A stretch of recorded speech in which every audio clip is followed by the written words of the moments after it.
You're listening to The Real Well Show with Kathy Fettke, the real estate investor's resource. Congress appears to be tinkering with the rules for IRA accounts. It's part of a crackdown on individuals with millions of dollars in their retirement accounts, tax-free. Will this affect you? I'm Kathy Fettke, and welcome to The Real Well Show. According to the Senate Finance Committee, the number of mega IRAs has grown substantially in the last decade. In 2011, there were about 8,000 taxpayers with about $5 million or more in their accounts. In 2019, the data shows more than 28,000 taxpayers had that much, and another 500 taxpayers with much more than that. The legislation has set off alarm bells among investors who use self-directed IRAs to buy real estate. On today's episode, Kaaren Hall joins me to talk about the proposed legislation and the changes that lawmakers are looking to adopt.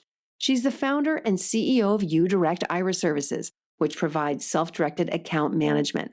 She started the company in the midst of the Great Recession after the stock market crashed.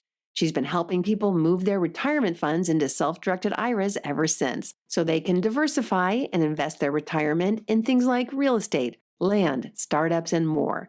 Before that, she spent 20 years in mortgage banking, real estate, and property management. So, Kaaren, welcome back to The Real Well Show. Hey, Kathy, great to see you. I wish I could say you were here for like really exciting conversation, but we're going to talk about laws and stuff. And there was a big scare that there was going to be huge limitations to our self-directed IRAs. Where does that stand now? Right. Well, September 13th, the House Ways and Means Committee came out with these proposals that has shocked even the industry. We even have lobbyists on the ground, boots on the ground in DC, and they had no idea that we were going to see what they proposed. But what they did is they proposed some ideas that didn't fly.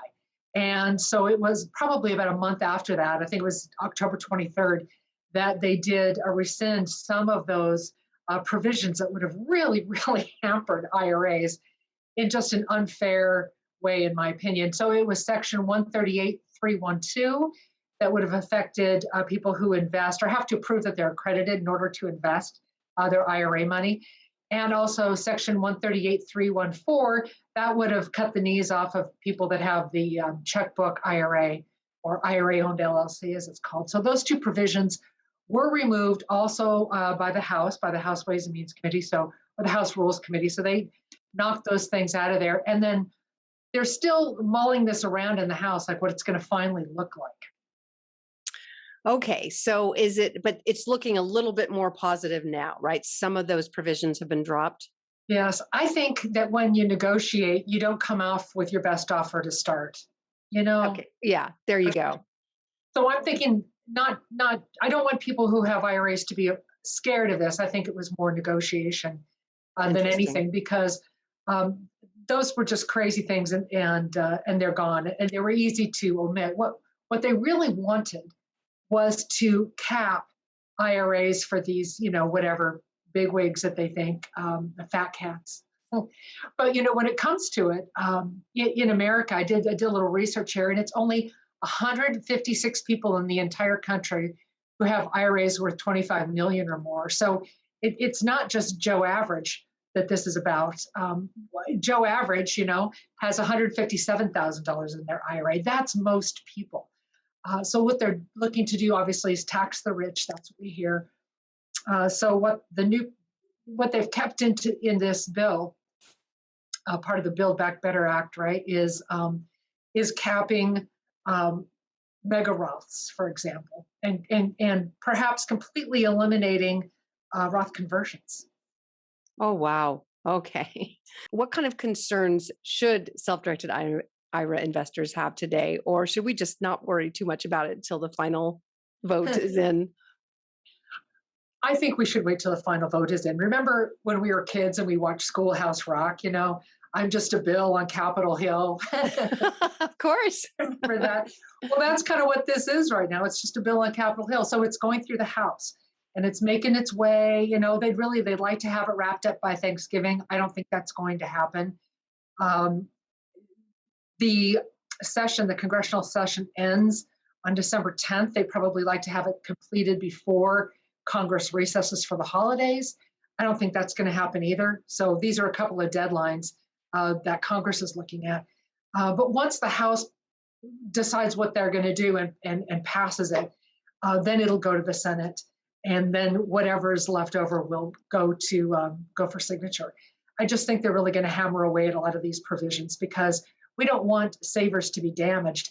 I think if somebody has a $5 billion Roth IRA, that they're not going to be harmed if they're not able to have their money be tax-free. It's, the people who have these really large IRAs, they did so because there was literally an act of Congress that let them do this, right? And that was 10 years ago, called TIPRA, the Tax Increase Reconciliation and Prevention Act, said that 2010 and thereafter, you can convert to Roth regardless of your income. Congress said, just open door, here you go. And people did it. People took advantage of it because they were allowed to. And it was perfectly within the limits of what Congress literally allowed. But now they see, well, wait a minute, we didn't, there's maybe some unintended consequences. So they're going to kind of shut that back door of the backdoor IRA. I don't think we're going to see anybody genuinely harmed from this. But if you wanted to take advantage of it while it's still there, you still can. You can, but what they're going to do is have these people, these 156 people in the country, within millions of people, the 156 people that do have these excessive 25 million plus Roth IRAs, like what they're going to have to do is diminish them by like 50% or some pro rata amount every year until it's diminished. So they're really going to do away with the mega IRA. The whole purpose of the tax savings is really not just to give a benefit to the people who really don't need it that much, but to the more like the average balance people who really need the tax breaks. And that's fair. That's okay. And I think everybody's going to be happy with that. As far as Roth conversions, we'll see how that goes. See, it's weird because at the end of the Trump administration, when we were looking at new tax provisions, the word was Rothification. They were looking at turning everything into a Roth, not saying you can't convert, but making everything a Roth. When people convert to Roth, it's a taxable event. That means that cha-ching, the government gets tax money. So they're going to have to think about it a little bit. Oh, so that might have been the motivation at the time. Yeah, to be able that if you go Roth, then you don't get the tax break up front, and more of that taxable income is going to go to the government. That's what the Rothification thing was about, and nothing happened with that one. It just died on the vine. Okay, all right. Well, for those people who still don't have their self-directed IRA in place, maybe someone's made a lot of money in the stock market and they want to buy real estate, but they've maybe got an IRA or a 401k. What is your advice to them today? Oh gosh, there's still, well, this is your area of expertise, but there still are deals to be found. There are always deals to be found. I know because our account holders are finding those deals and we're funding them every single day with IRA money. So I think you have to ask yourself a question. If you have retirement money, especially from a previous employer, where do you want to put that savings? In the stock market or in assets that you control, like the name implies that UDirect, right? Assets that you have some control over, like real estate, even precious metals, performing and non-performing debt. Private placements too. those are still the number one asset in IRAs. So if someone has a traditional IRA, they've done really well with it, but maybe they want to take just some of that money, some of their gain, and invest in real estate. I think traditionally people have, if they don't know about self-directed IRAs, they would borrow against it. Do you see people doing that, just borrowing against it and then paying the IRA back versus getting a self-directed IRA? Yeah, it doesn't really work that way because the only money you can put into an IRA of your personal money is a contribution, and contributions are capped. Like if you have a traditional or Roth and you're under 50, your cap is $6,000. If you're 50 or older, it's $7,000. So you're not going to put any more personal money into an IRA other than that. So if you want to invest in real estate, you can, and maybe you don't have enough in your IRA to fully take down a property. You can do a couple things. You can partner with someone, or your IRA can borrow money. And it's not like a Fannie Freddie kind of a loan. It's not a conforming loan at all. It's a non-recourse loan, like a commercial loan. And so these lenders will actually lend money to the IRA account, and then an IRA can buy property that way. But you need to understand, if you do this, there's a chance that the IRA could be taxed. It's not going to be income tax, but it's a tax called UDFI, unrelated debt financed income tax. So we could talk about that in depth if you like. But the point is that if you want to buy real estate using your retirement account, there's more than one way to do it. You can invest with, in a syndication where you're with a whole group of people. Just take down a property with your own retirement, funds entirely. Or if you don't have the 100%, partner with somebody, take on debt, take on this non-recourse debt. So lots of different ways to do it. Do you see much success where people are able to get those loans? Oh, yes, absolutely. Yeah, it depends upon of course, the location and condition of the property, like any underwriting guideline, but mostly on the cash flow. So a lot of times these underwriters want to see they want to see a rental agreement before you close. They want to make sure you've got a renter. Okay. Yeah, I know that some people were trying to get loans in their IRAs, and they were just having a bit of there has to be a bigger down payment too, right? I think they'll only lend around 50%.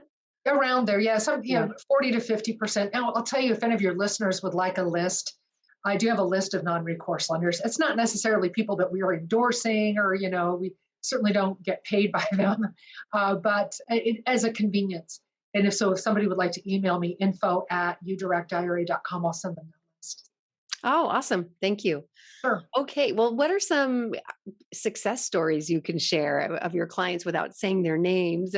What are some things that you're seeing people doing well? Well, a lot of times with real estate, what we see is somebody get into a property, and this happened a lot, especially after the recession, when you could get the properties so cheaply. But the thing of it is that you get a property and you get it cash flowing, and then what you can do is you can refinance a non-recourse loan in your IRA, and use it to acquire more property. So you can still do that, and then of course and then you can continue saving. But mostly the success stories, they're successful, but they're just straightforward, where people invest and then they get a return, they pay their expenses, and they just continue to build and build. And when they sell or have a liquidity event, all that money goes back in their IRA, not diminished by tax. So they can take the whole thing and put it out into their next deal, and just keep growing and growing without income tax. Yeah, it grows a lot faster when you don't have to pay that tax. It really does, yeah. But there are some things you have to be aware of. There are a lot of things you have to be aware of. Like, you can't just do a flip, right? And within your IRA, or you get taxed. Well, you can do a flip, and that's okay. When you flip, typically, like your CPA would tell you that that's active income. But if you're doing it as an investor, it's fine. And that's if it's totally for investment purposes. So we know people that used to flip all the time. I mean, that used to be more common. But then again, if you are a professional flipper and that's your job, and you've got a crew already, and you flip even one house, that can be tossed out as a prohibited transaction, that you're providing services to the plan. So if you're a professional flipper, I wouldn't put them in your IRA. But if you're truly an investor and you get a couple properties, you buy them, you rehab them a bit, or you flip them over, I mean, you could do that. You could do that all day long. But you can't do any of the work. Right. You have to keep it arm's length, right? Because it's called an over-contribution of sweat equity. How do you like that? Who comes up with these rules, right? Oh, man. But so when you say if you're an investor, meaning you're just coordinating the teams that go in and do the rehab, but you can't even lift a hammer and pound one nail in there, or at least don't get caught doing it. Yeah. I mean, it's not like the IRS are there, with a camera yet. But technically, really, you're not supposed to lift a finger, do any of the work if you're using your IRA funds. You're not supposed to. So better just not to do it, so that you can say you're not supposed to stay in the property even one night. Technically, that's the rule. But there are things you can do. So let's talk about what you can do. That's a little, because you can be hands-on a little property management here. You can obviously select the property. You can review and select the tenants who are going to live there. You can go up to them and pick up their rent check that's made payable to the IRA. And you can hire those third-party vendors. So in essence, you can property manage your own property. You just can't get paid for it. And of course, as you say, you can't, do the hammer thing, or you're not going to change the garbage disposal or something. Okay. And what are the rules of who you can invest with, family versus friends and so forth? How does that work? Yeah, I mean, the whole thing is kind of a game of keep away from prohibited transactions, right? Right. You don't want to do it wrong. That's for sure. And that's what we do here. I mean, we talk to you. Tell us about your deal. That's what we want to hear. What's your deal? What are you doing? Who are the principals in the matter, so that we can listen for these prohibited transactions. But yeah, some people are disallowed to the IRA. It's your ascendants and descendants, your parents and grandparents, you yourself, right, and your spouse, and your children, your grandchildren. So they're disallowed. So your IRA doesn't make, like, for example, a loan to your child to go to college in Barcelona. Your IRA does not purchase a house from your parents. So you're not buying or selling properties between these disallowed people. And other disallowed people could be like a fiduciary, like maybe your realtor or your CPA, if they're in the deal. And also a 50-50 business partner would also be a disallowed person. Okay. But what can you invest in with your IRA, with your self-directed IRA? I want to be really clear that you can't just take your normal IRA and go buy real estate. So what is the difference between just a normal IRA and a self-directed one? That is like a frequently asked question. That's fair, I'm asking some basic ones here. So these are awesome because but I mean, so many people don't know. So an IRA is just an IRA. It's a bucket that holds, retirement dollars, tax-free in a Roth or tax-deferred. Now, whether it's self-directed or not has to do with the asset classes that are in that bucket. So somebody who went out and got a Series 7, Series 63 license or something, a 66 or something, and they are like a financial advisor, they can sell you stocks, bonds, and mutual funds. That's a typical IRA. But a self-directed IRA is alternative assets. And that's, real estate and syndications, precious metals, again, the debt with performing and non-performing debt, or be the bank. If you have a friend, for example, who's like starting a company, because I know a lot of, during COVID and when everyone was shut down, we lost a lot of businesses. So people are building those businesses back and they need capital to do that. So your IRA could invest in these restarting businesses in a debt or an equity position. It's another thing that a self-directed IRA could do that typical IRA cannot. Wow. All right. So much good stuff. All right. How can people find out more about you and how to self-direct their IRAs? Well, we're all over the internet. We're on Facebook, all the social media, UDirect IRA. And of course, our website has got so much information. I think you'd really like it. It's UDirectIRA.com. You can find links to all the rules and blog articles. In fact, I think you've got a couple blog articles in there about defining an accredited investor, which is a big, big question. What is an accredited investor? Everyone wants to know. So we have a great selection, hundreds of blog articles too, for really any topic. Wonderful. Well, I really appreciate all you do for our investors and counseling so many people, because it is confusing and you don't want to get it wrong, right? Because that could have have you ever seen anyone get in trouble with the IRS when it comes to their prohibited transactions? That's an excellent question. I've been doing this, 15 years? A couple, like less than a handful of people have I seen truly get slapped with a prohibited transaction. Usually the IRS doesn't see them happen. And there a lot of times if somebody does them, they will sell the asset or dissolve the asset and, just get rid of it. And, because you can't really unring a bell. But when it's a prohibited transaction, that's typically what they'll do. So a lot of people don't have the IRS tell them they committed a prohibited transaction. Right. Okay. Well, that's good to know. So it's not like there are a whole lot of auditors coming to see if people are painting their rental property themselves. Of course, you know that this Build Back Better Act also has a provision to fund $80 billion to the IRS, so they have more people out there, But they probably have bigger fish to fry. We'll see. Yeah, I've heard that too. I've heard they generally go after the 10 million and up people, but who knows? Just better to walk a straight line. Always. And you know what? Hey, Why not have someone else do the work for you? It's a better deal anyway, right? There you go. All right, Kaaren, so great to have you here on the Real Wealth Show, and I hope to see you soon.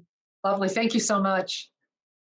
And thank you for joining me here on the Real Wealth Show. If you'd like to learn more about self-directed IRAs and real estate investing, you can find articles on our website at realwealthshow.com.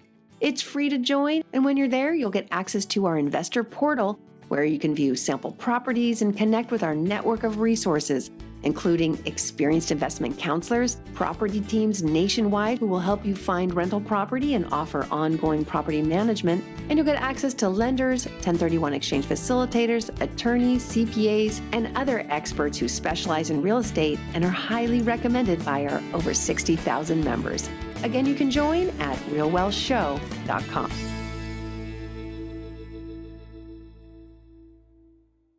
The views and opinions expressed in this podcast are provided for informational purposes only and should not be construed as an offer to buy or sell any securities or to make or consider any investment or course of action. For more information, go to realwealthshow.com.